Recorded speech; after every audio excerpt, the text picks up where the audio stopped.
Adrian's going to ask Isaac and probably Laz to shift back into human form. No, you know what? Heath. He's got too much rage as it is.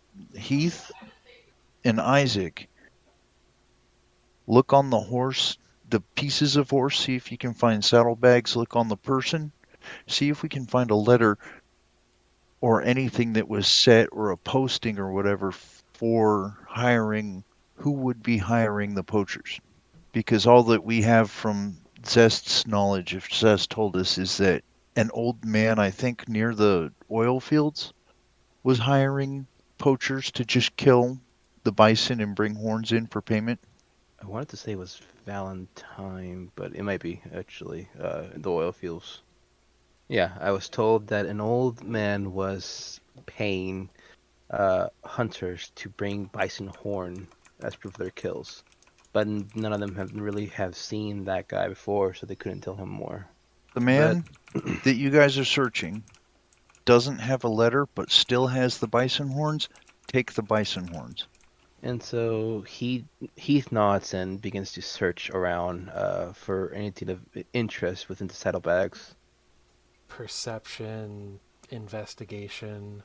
Let's do like a difficulty 4 because of the mess that melting snow made. Everything's just kind of scattered around. So you don't have to like pat down a body or anything to find anything like hidden away. It's just scattered across the ground. Okay. You need to find the chunk that has the pocket.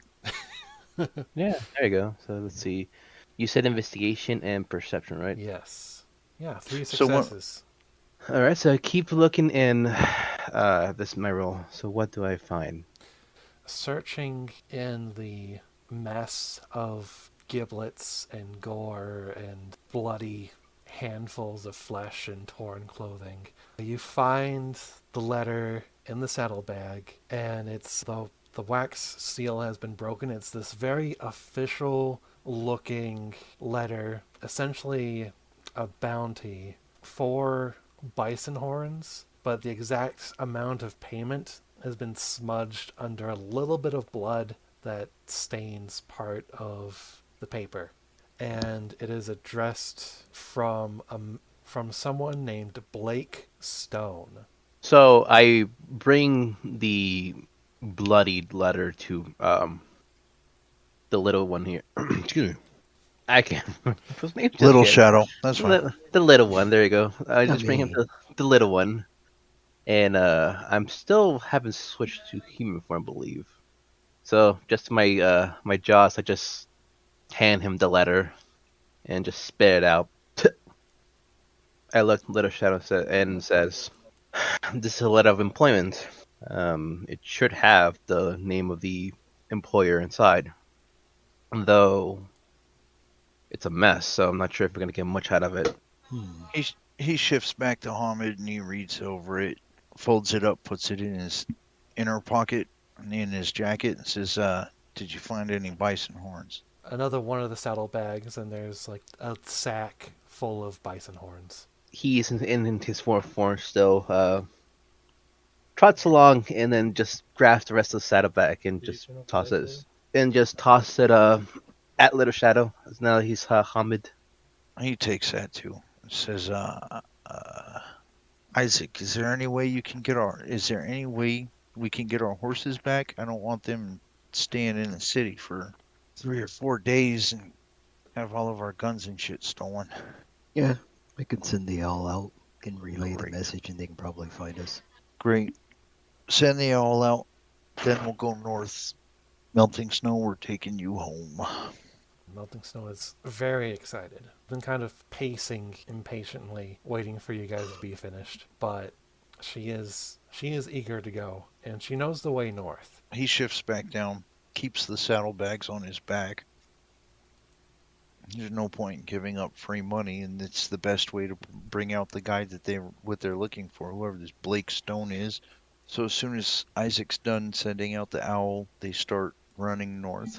Okay. Yeah, he can pretty much just think about it. They'll fly off and go find the horses in their last location. All right. Alright, sounds good. So you send your owl off to relay the message. And the group heads north. So as you guys head north, you do eventually come across the oil fields over to the east.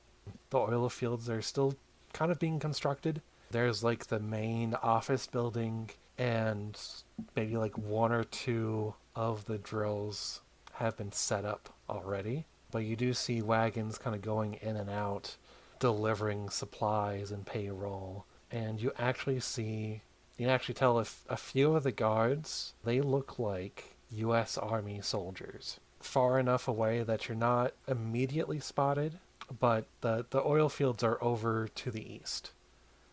And you're just a little bit south from the edge of the Cumberland forest. He's just staring at the commotion of the oil ring, suddenly almost fascinated with how fast have they been building the oil rigs. And And go on. sorry, I was gonna say, and I looked at both Isaac and Little One and asked, is there any way should we try to avoid as much as possible, or do we need to do something about this? Someday we're going to do something about this. Don't worry about it. For now, we're going to run around it. We don't need to mess with the army right now. We've got enough on our plate. And he just nods and looks back at both Lazlow and our our escort, and just asks, "Are you two holding up okay?"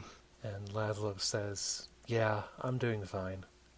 He just grunts in agreement or acceptance and just continues following along with the group.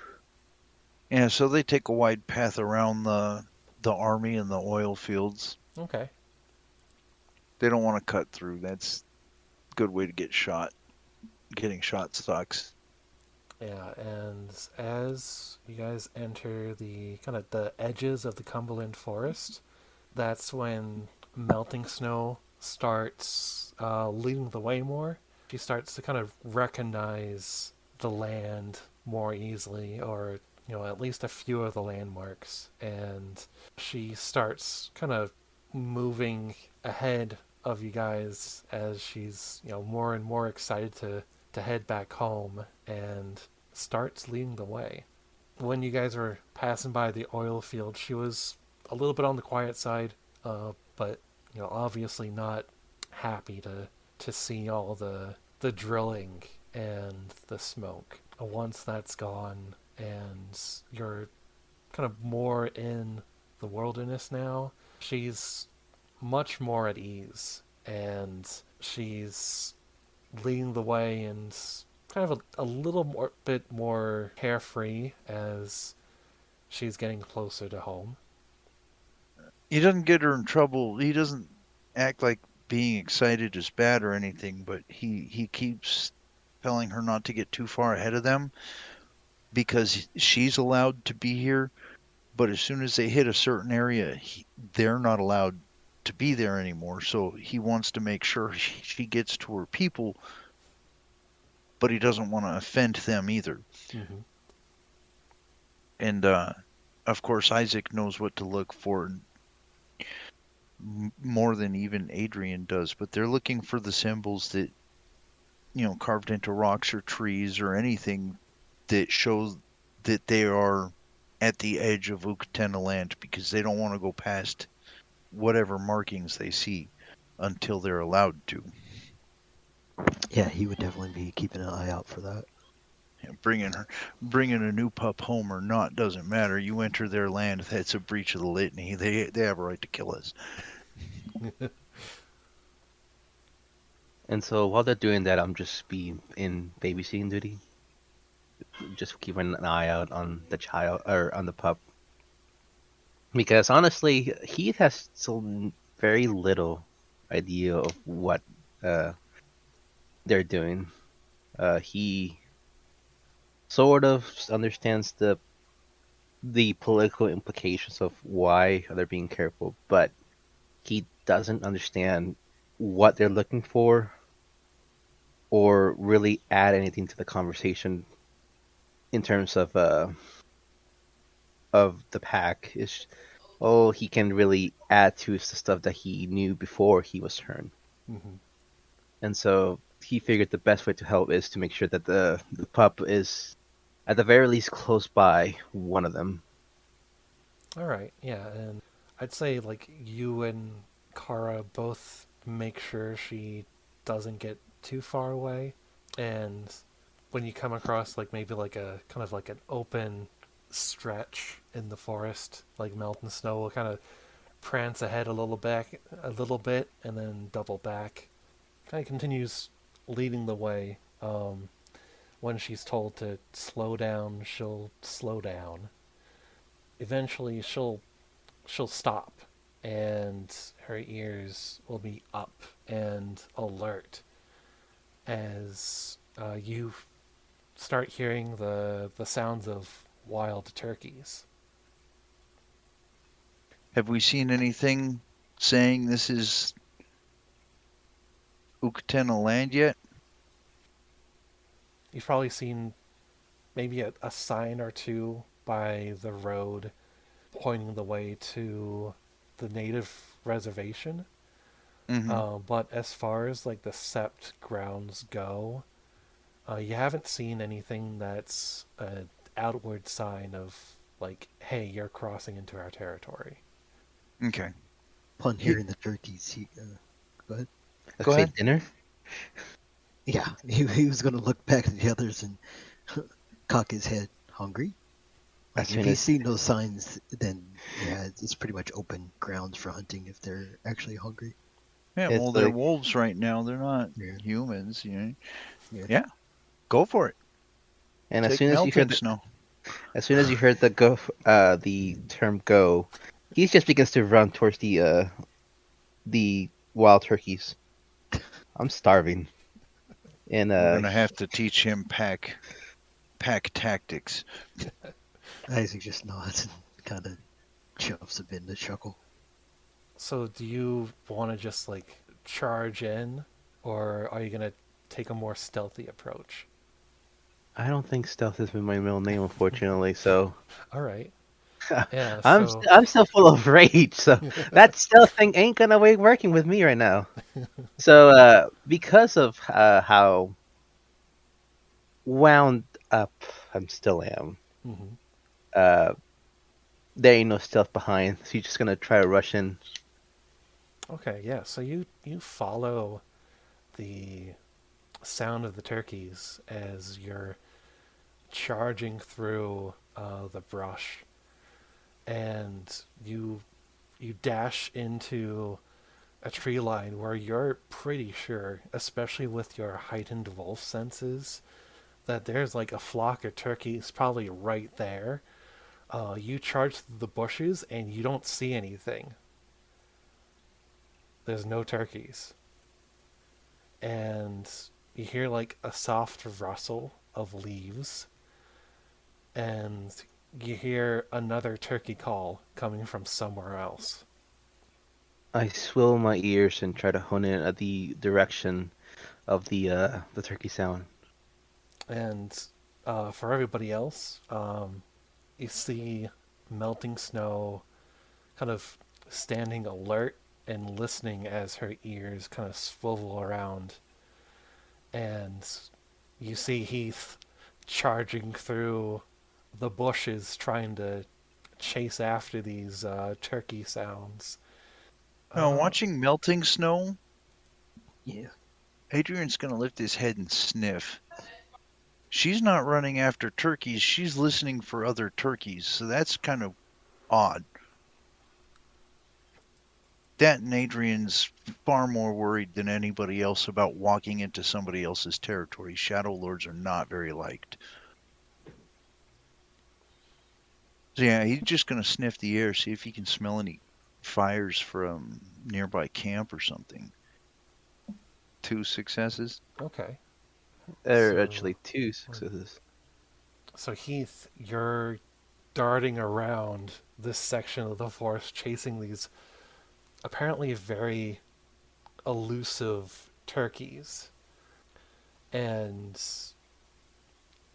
everybody, every once in a while, will see you kind of like dart in and out of the tree line. You don't smell any nearby campfires, but you do catch the scent of someone unfamiliar. And Melting Snow, she listens for a few moments longer before turning to the rest of you, and she says, I think one of my brothers is nearby. As soon as she says that, Adrian or Little Shadow howls out, Heath, get your ass back over here now. And as he says that, he was in the middle of running, so he immediately stops and slides about 3 feet, trying to catch himself, and slams into a tree, and then shakes his head. And then he begins to run back towards the group. Okay, he thinks for a minute now that after seeing the tree accident and see him running back, he thinks for a moment.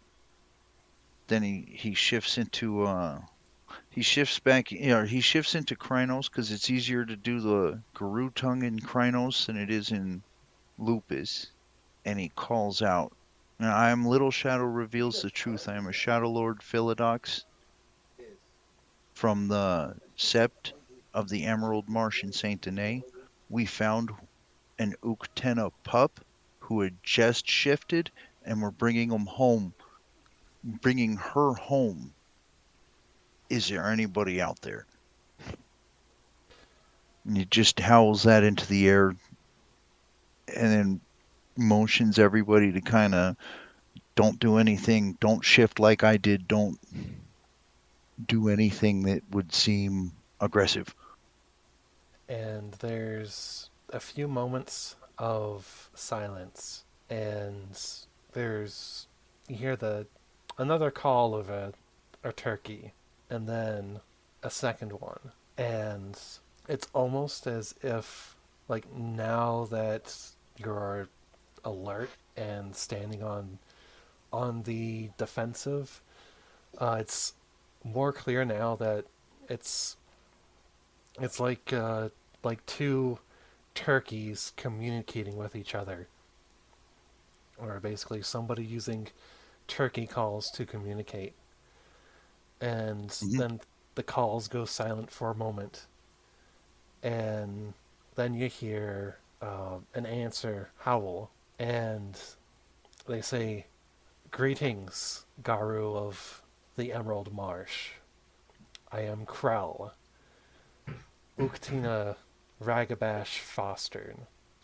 And that's when you see a wolf, similar in color to Melting Snow, where he's like this gray wolf, as he emerges from the side of a tree as if he had completely blended in, even though there's no way for him to logically do that. And in this wolf form, he has this big grin on his face, and he says, I apologize for leading one of yours in circles." I really wanted Why? that turkey. That was funny. I really wanted that turkey. We'll get you a turkey, don't worry. It's fine. It's fine. What's the joke? If we can't laugh at ourselves, what can we do? Be hungry? And then Lass says, "Oh, so there are no turkeys." No, that's the way they talk to each other, lad. Anyways, he looks to Melting Snow and says, "Do you recognize Crowl?" And Melting Snow nods and says, "Yes, this is Krell, my brother." You can go to them as long as you know who this is, and that means I know you're safe. You can go to your family now.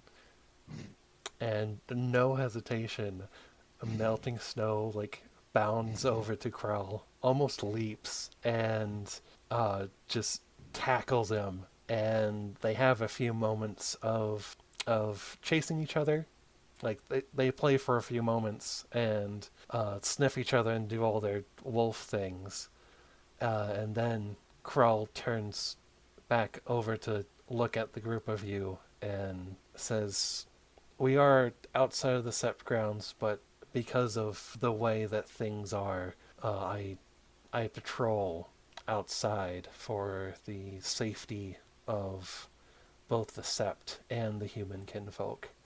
Of course, you bring honor to your people with such an act. I believe I can speak on behalf of my own that we are thankful and grateful that you brought melting snow back to us. I assume you would wish to speak to the elders." Mostly, we just wanted to make sure that melting snow got back to her people so she doesn't fall to the worm before you guys have a chance to teach her your ways. This is it's a very important thing for a guru to learn their ways. That, first and foremost, is what we wanted. If we can speak to your elders, I would appreciate it. My entire pack would appreciate it. And Krell pauses for a moment to think. "I will lead you to the human kinfolk, and perhaps from there we will lead you to the Sept." Anything you're willing to do would be excellent. And he nods, and he says, "Well, come and follow," as he kind of darts off and starts leading the way. He shifts back into Lupus and looks to Heath and says, "Come on, don't run into any trees." No promises. He just rolled his eyes. Yeah, hopefully they all follow. Yeah, I'm following right behind him. Yeah, definitely.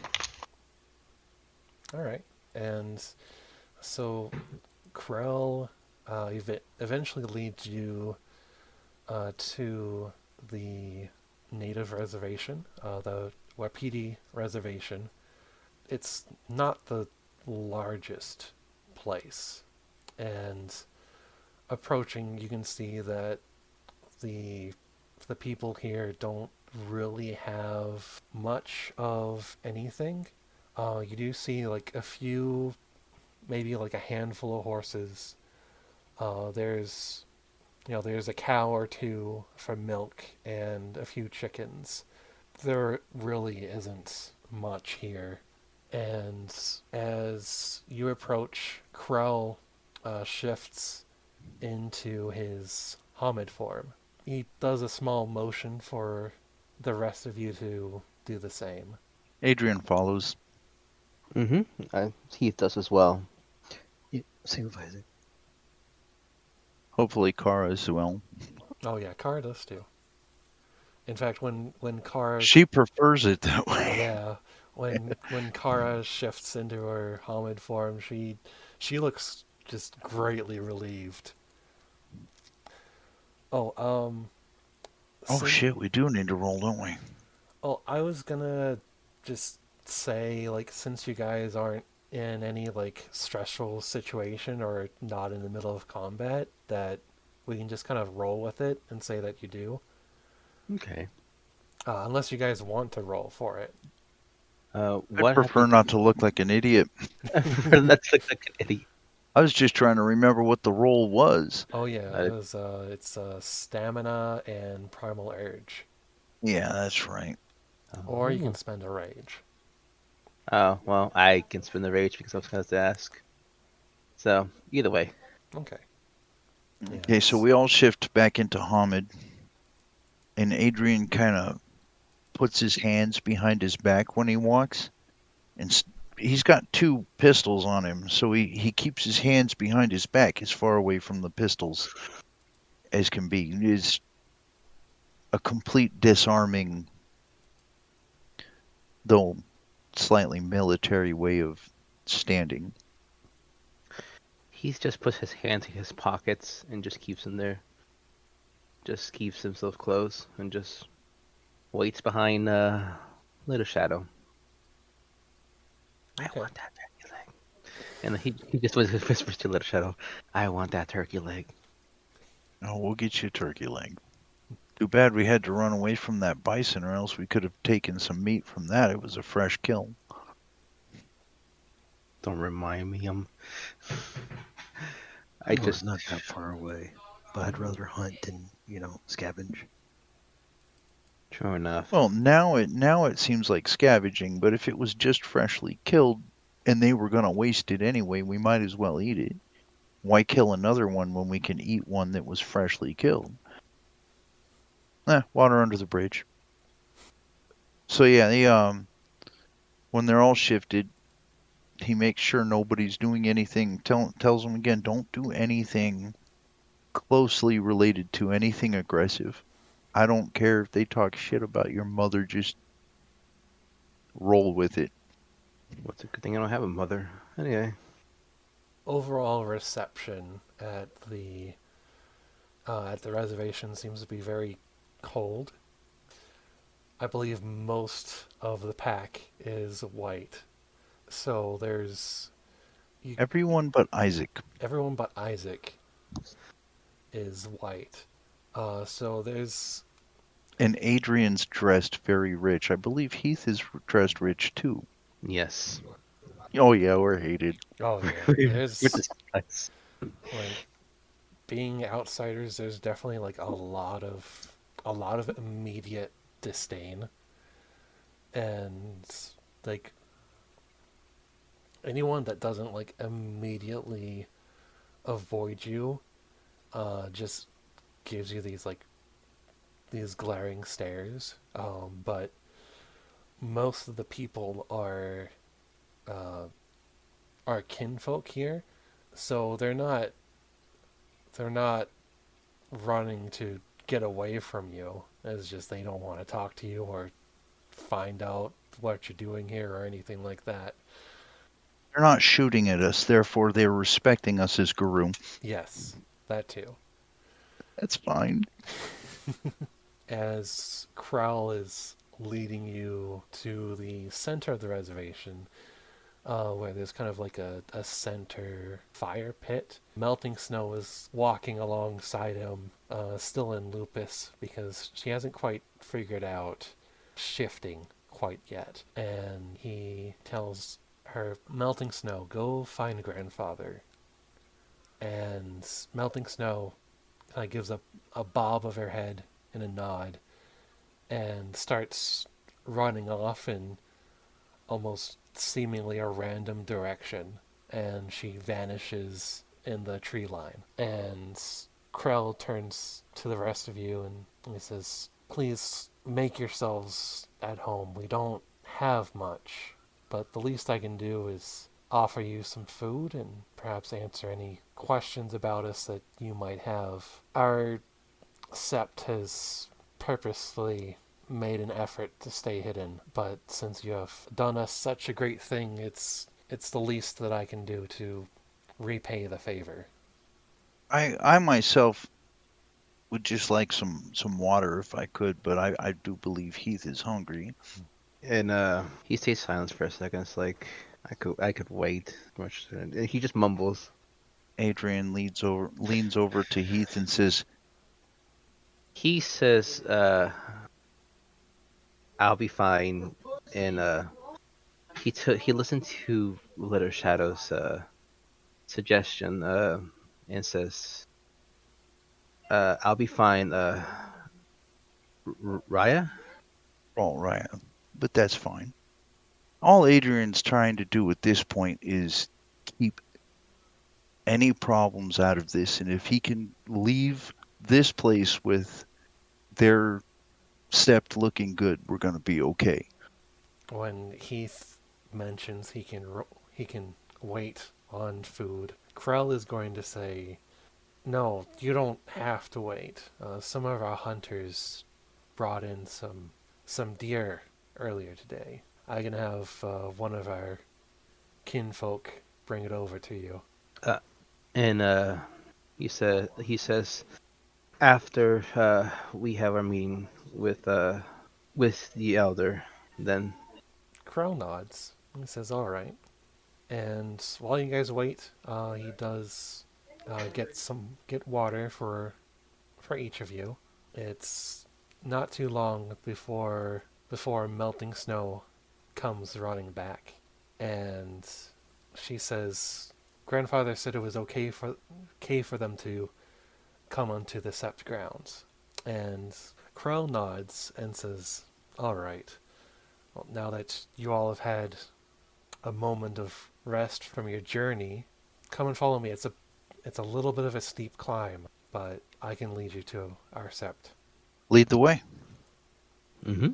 Krell and Melting Snow both lead the way, and you head off of the reservation, following a dirt trail, and it kind of snakes and weaves a little bit. You do see the occasional wild turkey just hanging out, and being Garu, they run away from Melting Snow, and Krell and Melting Snow both lead you to the edge of a ravine that's not too far away from the reservation, and lead you down this narrow, steep path that hugs the cliff face, and it leads down into a waterfall. And on the descent down, it's a little slick and slippery, but you find that there's actually handholds carved into the rock to keep you from falling. You see that Melting Snow actually doesn't have any issues walking on the slippery rocks. It seems like she's doing just fine. You descend down and cross over into this waterfall, kind of hugging around the edges so that it's not the water that's falling on you, but it's the kind of foggy mist. And passing through the waterfall, you enter this kind of large cave that's hidden behind it. And there's a few fires lit, and you can see that there are other tunnels that kind of lead deeper in. But around another kind of small fire pit campfire, you do see this older looking man, and with how Krell and Melting Snow immediately act around him, you can safely assume that he is the leader of the Sept and Melting Snow's grandfather. Oh, he carefully makes his way down through the water and through the waterfall, and it's kind of nice that little misty spray cleans off some of the dust, makes it a little bit easier for him to breathe. He walks in very respectfully. At this point, he's not going to guide the pack as much this time, but he's going to make his way in and kind of lead, kind of show that he's the alpha, even if he is the runt. And when they get to the elder, he doesn't. Is there like a circle, a place to sit around his fire? Oh yeah, there's a circle. Okay, he stops just outside the circle and he removes his hat. And even though that's more of a white person's custom, I guess he doesn't know if that matters. But he respectively waits outside the circle until he's acknowledged. He's just gonna follow suit since if he hasn't really met with like an elder for the most part, just a couple of hand times. So just gonna copy and learn from Little Shadow. Yeah, Isaac's gonna hang back just a bit, kind of observe the newbies, see how they're taking in everything. Because this is probably their first time actually meeting an elder and seeing some particular customs and whatnot. Mm-hmm. Even though the Oh. customs are kind of clashing, because Uktena and Shadow Lord. Well, this will be their second time at least Oh, because yeah, they were second. sent out on the mission. Yeah, But it's a like, lot easier when they're people that are like you. Yeah, because this is definitely out of the element. For Isaac, he looks a little bit more comfortable being around these people than he did, like in the city, for example. Right, Lazlow is keeping his hands folded and staying between everyone. Cara, who has been very quiet and shy this whole time, looks a little nervous as she seems a little unsure what to do, but she kind of moves herself to kind of hide behind Heath and Adrian.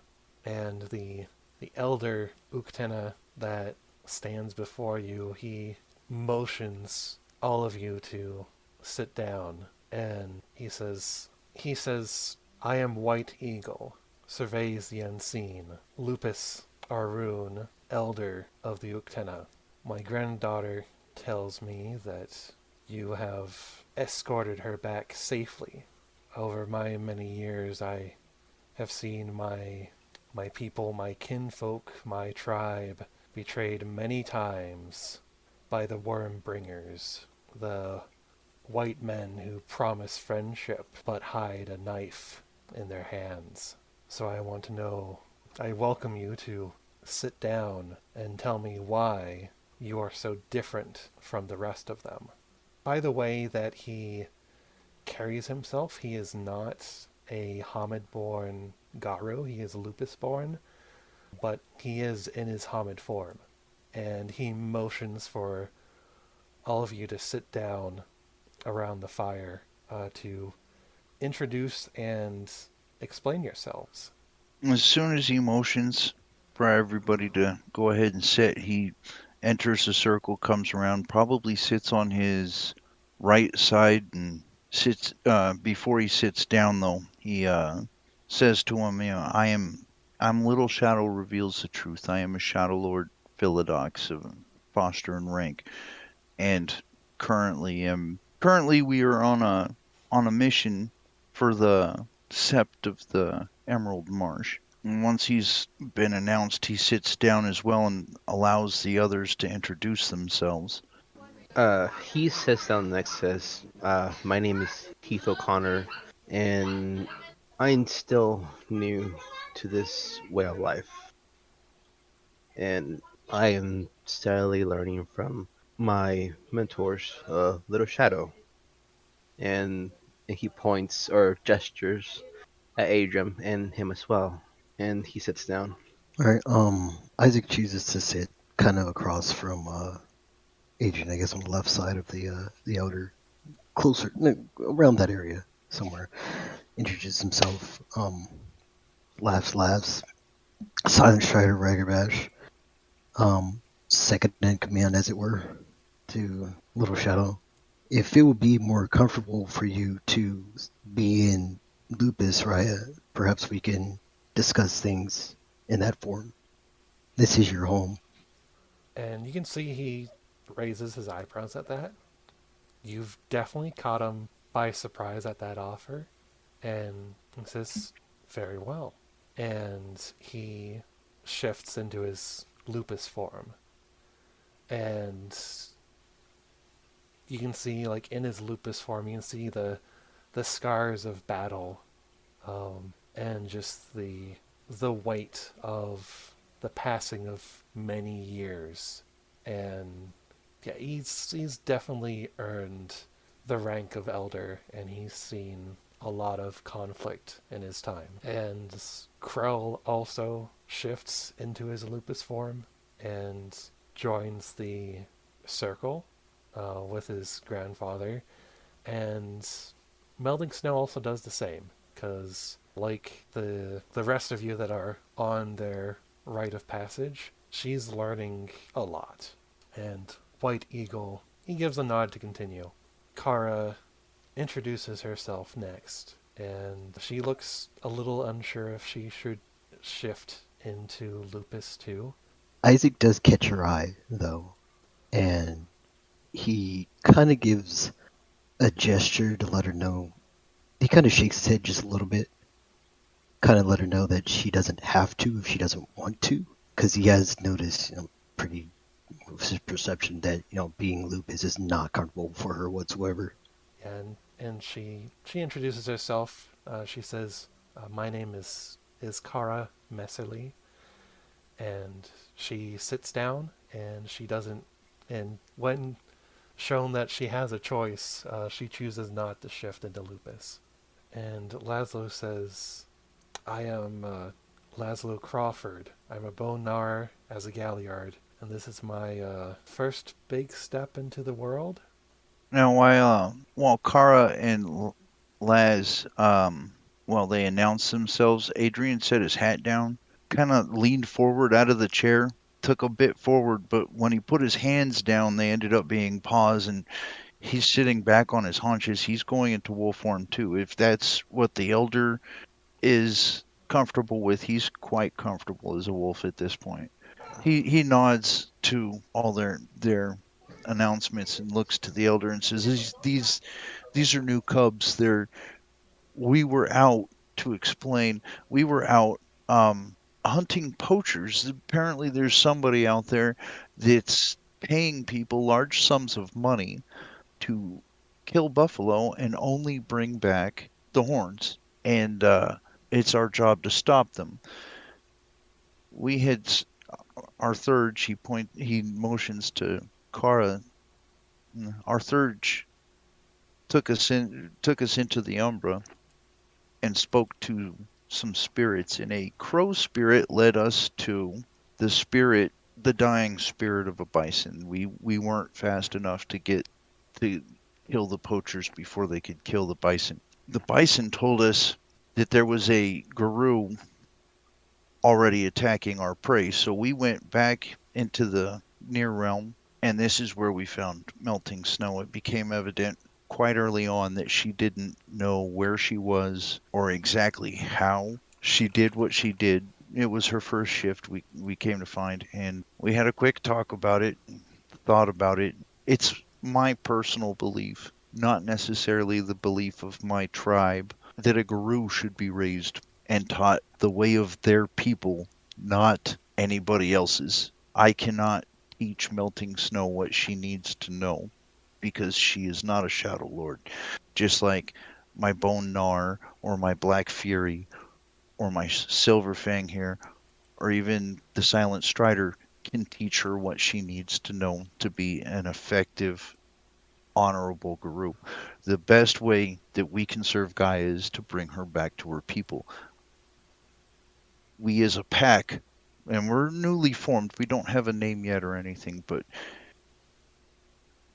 this was our belief. So instead of taking her back to the city that I know that you guys would be truly offended by if we took one of your people to the city and let the elders handle it, I decided to bring her to her people as fast as we could so we don't have any influence on her that would negatively impact her with your people. White Eagle nods as he listens, and to kind of add evidence to your story, Melting Snow chimes in, look, I can shift. And she's going to try to shift into Hamid, and I'm going to roll. She gets the Kryno and is obviously very excited. Of course, she was trying to shift into Hamid, but she gets as far as Krynos and starts like shrinking down the Glabro, but gets kind of like halfway there before her body just kind of bounces back into Krynos. She's very excited that she can do that. White Eagle gives probably the wolf equivalent of a smile as Melting Snow is gonna go ahead and spend a rage to kind of shift back down into Lupus, and White Eagle turns his attention back to Little Shadow and the rest of you, and he says, bringing a cub back to her people when you could have instead taken her hostage and done many things to use her as leverage against my people, speaks multitudes to your honor, even despite the fact that you are worm bringers and despite the color of your skin. So on behalf of my Sept, I wish to make contact with the elders of yours and see how my people can return the favor. Because not only have you saved a cub from possibly falling to the worm, not only have you saved a cub from possibly falling to the worm, You have saved one of my people when we are, in this land, in this region, far too few. You honor us, Elder, and I appreciate this.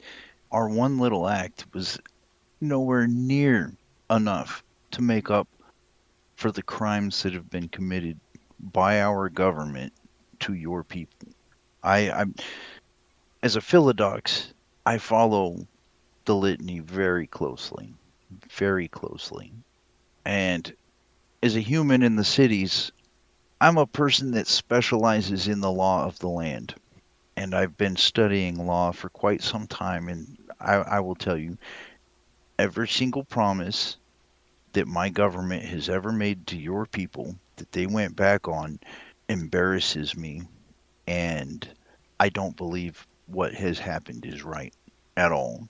So, in my opinion, returning your cub to you was our only course of action.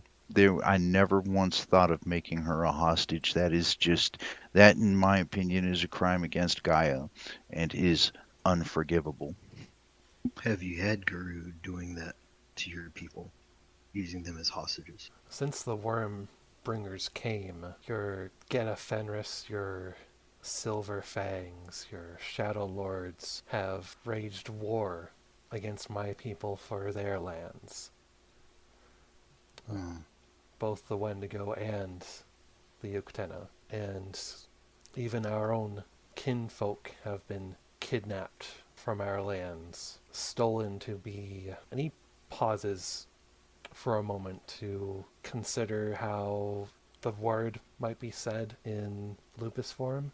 And he says, to be re-educated, re-taught, to be taught that the ways of their human tribes, of our ways, are wrong, and to replace them with the ways of the Wormbringers. I have Indoctrination, indoctrination, another horrible practice by my government. and Yeah, this has Isaac been, doesn't look very happy about that whatsoever. and this has been at the hands of both humans and Garu for decades, for a long time. Generations by now. And, Many generations. And White Eagle gives a very grim nod at that. In my home country, there's a group of vampires. I don't know how my tribe can do the things that they do to your people and complain about the things that the vampires have done to my people. I don't understand it, honestly, and I'm ashamed of what they've done to your people.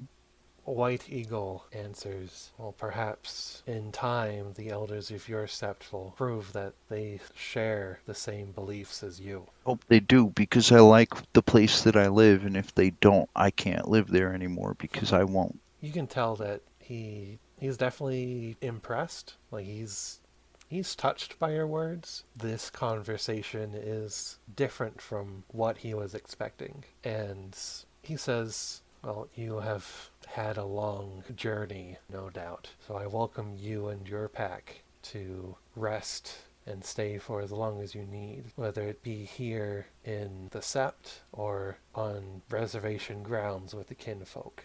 I welcome you to the Sept of the Hidden Ravine. You honor us more than we deserve, and we will kindly take you up on your offer. A night's rest and a little bit of food will do my pack good, especially Heath. He's hungry. Yes, I am. I'm sorry, sir. No need to apologize. We all get hungry. It's all right. If I may ask, is it all right to help out with the hunting while we're here? I don't see any problem with it. I am sure you will get some strange looks from the kinfolk, but you are welcome to hunt with your fellow Garu, and since you're all learning, and I can see that you're all born on 2 legs instead of 4, perhaps my grandsons and our tribesmen can teach you how to hunt like proper wolves, like proper Garu. It'll be an honor to learn from your folks. All of us could deal with a little bit of training on that area, I'm sure.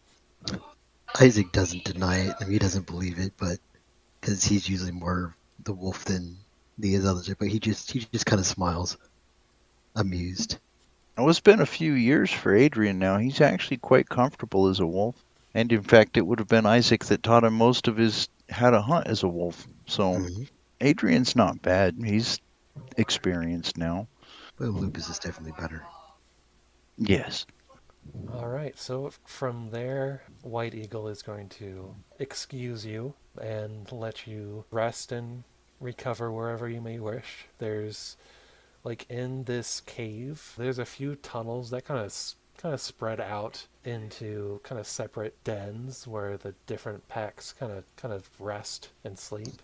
And as you're all excused, you start to see the other Garu of the Sept. It's like they blend in with the cave rocks because you don't really realize they're there until they show themselves. It's like they almost camouflaged in predator style. So this whole time you've been surrounded without realizing it.